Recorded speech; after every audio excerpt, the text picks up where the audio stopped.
Judging by your clothes, you clearly can't afford even a test drive of this car, let alone buying it," says the salesperson at a luxury car dealership. The wife of the car dealership's main shareholder was very embarrassed by the salesperson's harsh conclusions about her. But the salesperson didn't know that her husband had bought the luxury car dealership the day before. It all started in the morning. Early in the morning, Victoria started packing her bag. She hid inside a slim tablet and the keys to the rental car. She put on a simple khaki-colored coat and glanced in the mirror. No makeup, hairstyled in a low bun. No employee at the new salon would recognize her as the owner's wife. That's exactly what she wanted. "Are you really going alone?" Mark's voice came from the kitchen, where the coffee machine was humming. "I thought you might want to wait for CRM to launch." Victoria grinned, throwing on a scarf. "I want to see how customers are dealt with before you set up your routines." "So far, so fair." Paul walked into the hallway carrying 2 mugs. He set one next to her bag and looked at her with an expression that mixed concern and respect. "You're undercover on vacation, too. And you married a former customer experience manager," she replied with a wink. "We don't sit still while someone somewhere messes up a meeting." He grinned. "If anyone can show the truth, it's you." "Yes," Victoria replied. "Your corporate inspection team will arrive tomorrow. But today, I'm going to see how they treat the average customer." "Real experience," said Mark, shaking his head, but there was a twinkle of admiration in his eyes. "A mystery shopper at my own dealership. Smart as always." "Your business lessons," she reminded him, smiling as she zipped up her bag. "And being understated is my personal superpower." The Ronin auto chain had been growing steadily for nearly 2 decades, but Mark's most recent purchase, the prestigious Westbridge Luxury Motors in the heart of Los Angeles, had been a leap of faith. The previous owner had a reputation for impeccable service, but in recent years customers had been complaining more and more. Service was slipping downhill. "Just stay out of it," Mark said. "I know how it makes you squirm when the staff start messing up." "I'll be a neat girl," Victoria promised, laughing. 3 hours later, she parked a few blocks from the salon, turned off the engine, and looked at herself in the rearview mirror. A simple white blouse, a light pink cardigan, her hair gathered. No one would recognize the owner's wife in this look. Her face, reflected in the mirror, was adorned with fine lines near her eyes, the same lines that Mark called happy lines. She took a deep breath and got out of the car. As she approached the showroom, next to it stood luxury cars that were displayed like jeweled stones. Taking a deep breath, she walked into the showroom where work was in full swing. Salesmen in elegant suits walked around the showroom. The scent of leather and ambition lingered in the air. 3 men in almost identical dark suits stood near the front desk, laughing at something on their phones. Victoria walked up to a shiny black Mercedes-AMG sedan and carelessly ran her fingers over the hood. Then she turned around. A tall salesman, with an unnaturally white smile, stepped forward. The smile was polished, but there was no warmth or interest in his eyes, just instant appraisal. His gaze slid over her discreet attire, stopping at the lack of jewelry or brand-name bags. "Good morning," he said politely, yet automatically. "Just looking around?" "Actually," Victoria replied, extending her hand, "I'm interested in this particular model." "I'm Victoria." The name tag said Calvin. He shook her hand a little longer than necessary, the kind of overly courteous handshake that men often used when they didn't believe a woman could be a serious customer. "This is a Mercedes-AMG S65 Cabriolet. It's a rare car, quite exclusive," he said in a tone that politely implied that you weren't the type to ask about it. She noticed it at once. His brain was quickly categorizing it, figuring out if it was worth his time. "It's a beautiful car," she said calmly, as if she hadn't caught the condescension. "I'd like to see the specs. And maybe sign up for a test drive." Calvin tensed faintly. His smile remained, but it was as if it had gotten thinner. "Of course. Although, I should point out, the Mercedes starts at $115,000. Perhaps you'd be interested in looking at something more rational?" "This model is exactly what I'm looking for," Victoria said, calmly, but with the hardness that life had taught her to summon in her. She'd encountered that look too often, a little squinted, a little sympathetic, as if she'd accidentally wandered into the wrong room. Plain clothes. A woman. Not a level. "Good," Cluen replied with a polite nod that already had a touch of doubt in it. The Mercedes-AMG S65, equipped with a turbocharged V8, premium leather interior, and advanced driver assistance. He sounded like an announcer reading from a card. No sparkle in his voice, no hint of interest, like he was answering a boring question during a break. Not the way he would talk about this car to a man wearing an expensive watch and holding the keys to a Bentley. At the other end of the hall, two of his colleagues were already watching the scene. One whispered something, the other grinned. Victoria caught it with her side vision, but pretended not to notice. Impressive, she nodded briefly. I'd like to see how it behaves on the road. Can we arrange a test drive right away? Calvin's smile trembled slightly. She saw him tense up internally, the moment the system creaked. Unfortunately, we need approval from the finance department for the test drive. That's our procedure, you see. Perhaps if you plan to discuss options. He was moving her smoothly into the funnel, into the standard script where people like her tended to fall off on their own. Victoria knew this maneuver. She could feel her irritation rising, but her voice remained steady, almost icy. I won't need financing. I prefer to pay at once. Calvin raised his eyebrows slightly. Just, for security reasons, you understand. Of course, Victoria nodded. You'd probably like to see the account statement, wouldn't you? That would be appropriate, he muttered, choosing his words carefully, but still with a shadow of disbelief. Victoria calmly pulled out her phone, swiped her finger across the screen, opened the banking app. 1 minute. I can show you right here. Before the numbers lit up on the display, Calvin suddenly coughed and looked away. His intonation changed almost subtly. She felt something important shift in the air. The trial was just beginning. I think it would be best to discuss it with another manager. Cars like this require special treatment, Calvin said, nodding toward the glassed-in office. Behind a wide desk sat a man in a white suit, with a look on his face that made it clear who the decision-maker was. As they walked, Victoria noticed Calvin speed up slightly, putting distance between them a half step forward, but not side by side. A small thing, but an obvious signal. He leads, she follows. He didn't ask her, didn't suggest it, just set the route. She walked in silence, watching.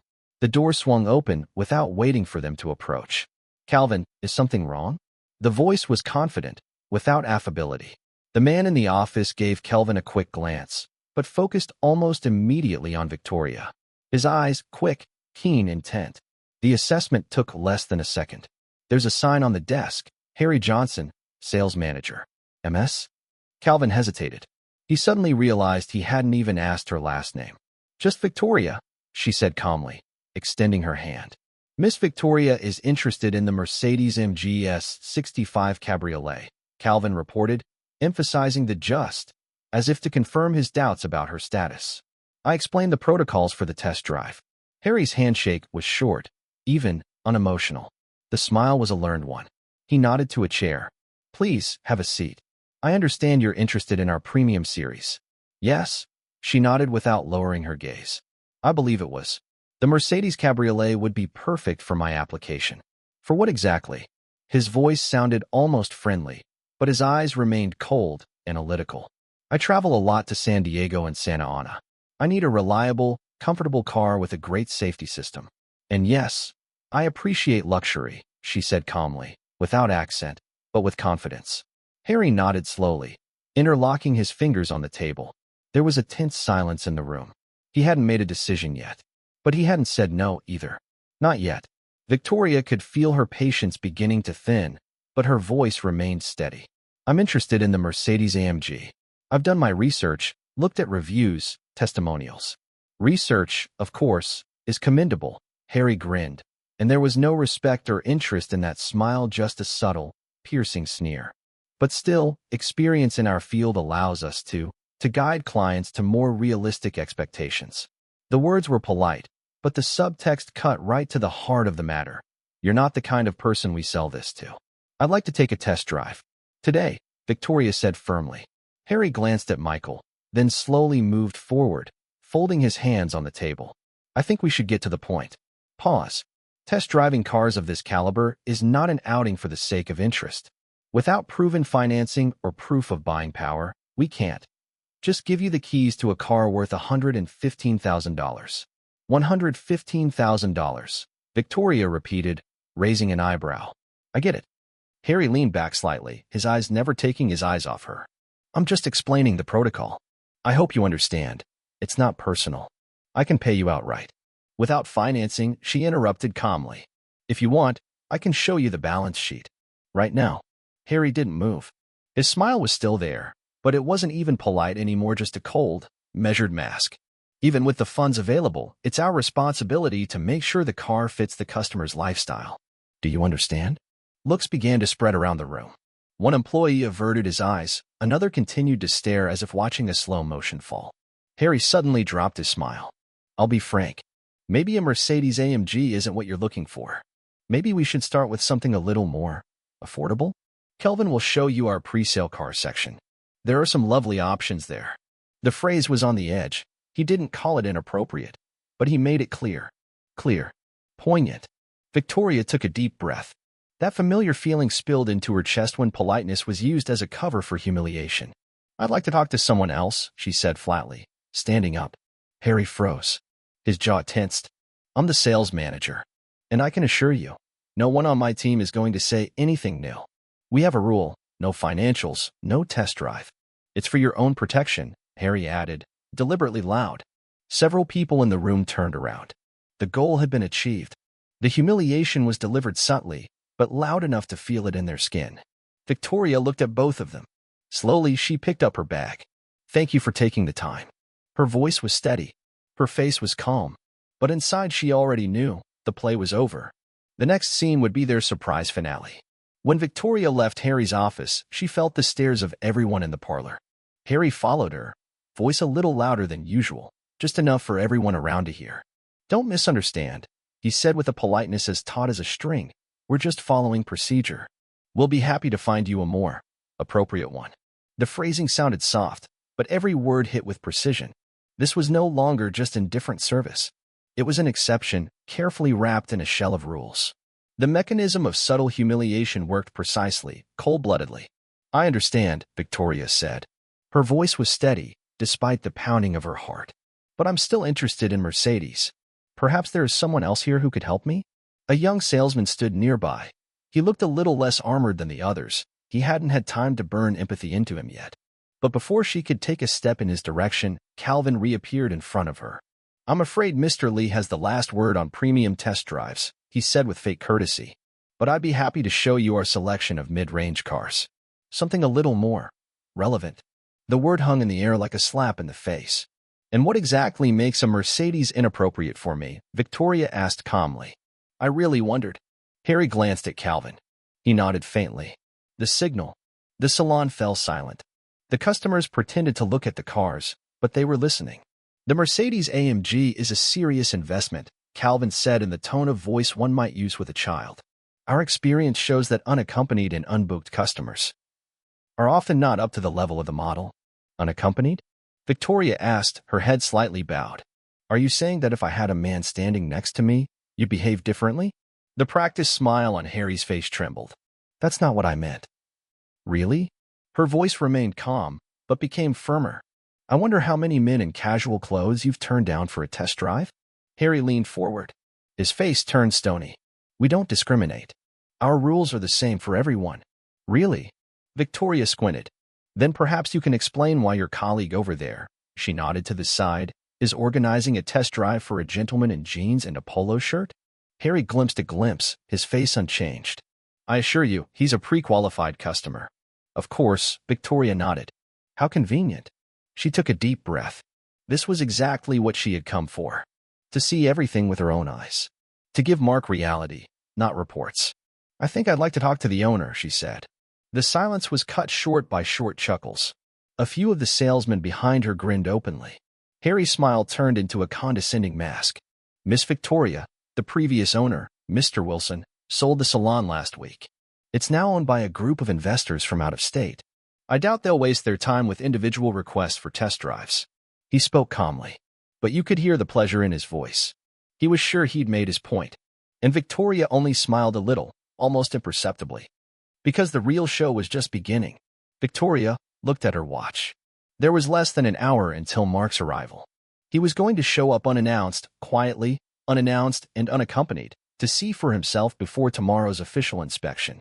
Victoria had only one thing to do. Wait. I'll wait, she said quietly, heading toward the rest area. Harry shrugged, carelessly, almost lazily. As you wish. But I'm afraid our policy isn't likely to change in the meantime. On the sofa, covered in soft leather, Victoria settled herself upright and composed, phone in hand, but her fingers hardly moved. It was important for her to watch. And what she saw only confirmed her worst suspicions. The stares. The whispers. One salesman rolled his eyes, another smirked with a look like he knew how it would end. She became the joke of the day. The woman who came for a car out of her league. The one who doesn't know her place. 40 minutes passed. Harry had long since disappeared into the depths of the salon, and the staff had all but stopped noticing Victoria. And that was probably their biggest mistake. She saw a clear, almost painfully obvious pattern among the stream of customers. Men, attention, open doors, smiles. Women, dry phrases, short answers, and lack of interest unless a man was standing next to them. It was systemic. It was the norm. And Mark had to see it for himself. He appeared suddenly, like a frame change in a movie.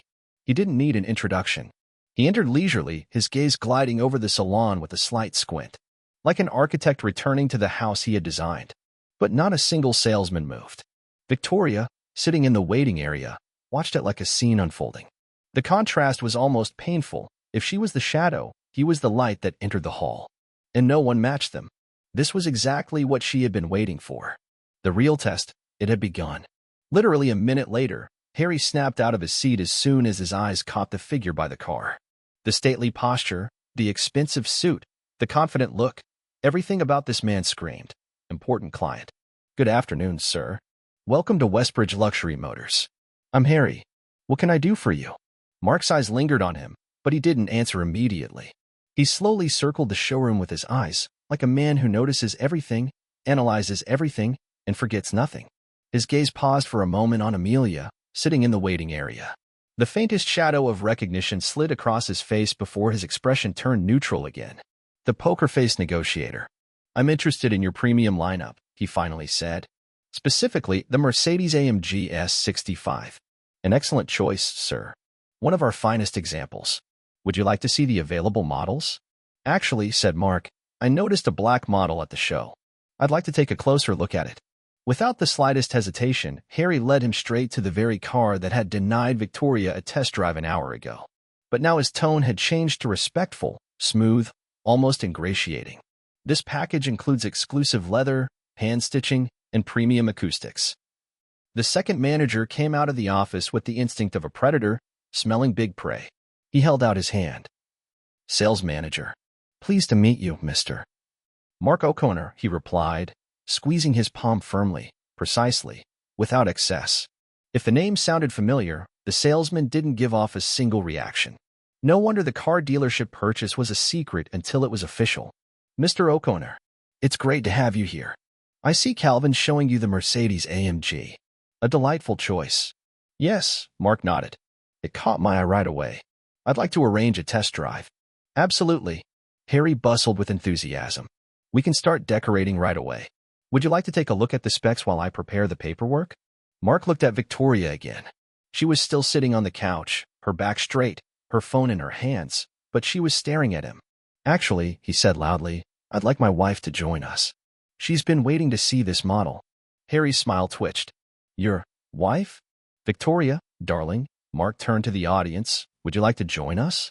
The salon seemed to freeze. All heads turned toward her. Victoria stood up, calmly, slowly, as if she knew this was her scene. Calvin went pale, as if a phrase he'd never expected to hear had slammed into him. Victoria walked over, kissed her husband on the cheek, lightly, casually, confidently, then turned to Harry with a polite smile. We've already been in touch. Mr. Harry was explaining why I couldn't test this model. Mark's eyebrow raised slightly. Really? Curious. I'd like to hear about that policy. The color faded from Calvin's face. His gaze darted between them, his breath hitching. Mrs. O'Connor, he muttered. Apparently. There's been a misunderstanding. Harry froze. His previously strained smile disappeared, leaving a void. The salon staff began to approach subtly, some with a folder, some supposedly just passing by. But everyone heard. Everyone waited for the denouement. There's no misunderstanding, Victoria said. Her voice was soft, almost caressing. You made it clear that Mercedes is not for people like me. If I remember correctly, the wording was, no money, no test drive. The words hung in the air like a steel hook. And no one laughed. Not anymore. The look on Mark's face was one of surprise. Curious politics, he said calmly but clearly. Especially since my wife's name is on half the title deeds to this salon. Harry swallowed. His throat was visibly dry. Mr. O'Connor, if I had known that he began, but didn't have time to finish. No, Mark interrupted him. His voice was steady, but it rang in the silence like a blade. You don't need to know who's in front of you to treat someone with respect. Victoria placed her palm on his hand, gently but firmly. He fell silent. Let her speak. Mr. Harry, she addressed him, calmly but with a confident voice. I didn't come here as the owner. I came as a regular customer. To see how you and your team behave when you think no one is watching. She looked around the room. The salespeople lowered their eyes. One set aside his clipboard. Another turned away as if he hadn't heard. But everyone did. I've worked in customer service for 15 years, Victoria continued. I started from scratch. I know what protocol looks like. And what humiliation disguised as protocol looks like. Harry didn't move. Only the corners of his lips twitched nervously. I bought this salon because of its reputation, Mark said again. But as it turned out, it wasn't built on service, but on exclusion. He turned to the entire room. For those who don't know, I'm Mark O'Connor, founder of O'Connor Auto Group. As of last week, we are the new owners of Westbridge Luxury Motors. As if on cue, there was dead silence in the room. My transition team arrives tomorrow. And from now on, everything I've seen today will have a direct consequence. The words hung in the air like a countdown before the guillotine falls. Harry finally squeezed out. Mr. O'Connor, please understand. I understand perfectly well, Mark replied stiffly. I've seen exactly how you work with those who, in your opinion, don't look rich enough. And it's clear to me now. It's not a mistake. It's a system. The following week, Harry and Calvin no longer worked in the salon. They were replaced by people who understood that luxury is not marble and metal. Luxury is about respect. Victoria personally supervised the implementation of the new corporate culture. She conducted trainings, changed protocols, rewrote manuals. The change was felt in the salon, from the air to the intonation. A month passed. The morning was as clear as a window-washed hall for the first time. Victoria entered the salon again. Same white blouse, the same pink cardigan, and a very different atmosphere. She was greeted by a young salesman named Thomas, one of those who'd been selected for the new team. Good morning, Mrs. O'Connor. Actually, she replied with a slight smile. I'm just a customer today. I'd like to test drive a Mercedes-AMG. Thomas nodded with assurance. The keys are ready. The car is waiting for you. As Victoria settled into the driver's seat and closed the door, she saw Mark looking at her through the glass. From his office. With pride. Without a word. Sometimes you don't have to break the system with your fist to change it. You just have to show them who you really are. How often have you been underestimated based on appearance alone? Have you ever experienced being judged before you've said a word? If this story resonated in your heart, tell us about it in the comments. And to make sure you don't miss other true stories of dignity, courage, and justice, subscribe to the channel. Because the most powerful response to prejudice isn't shouting. It's facts. It's action. It's you.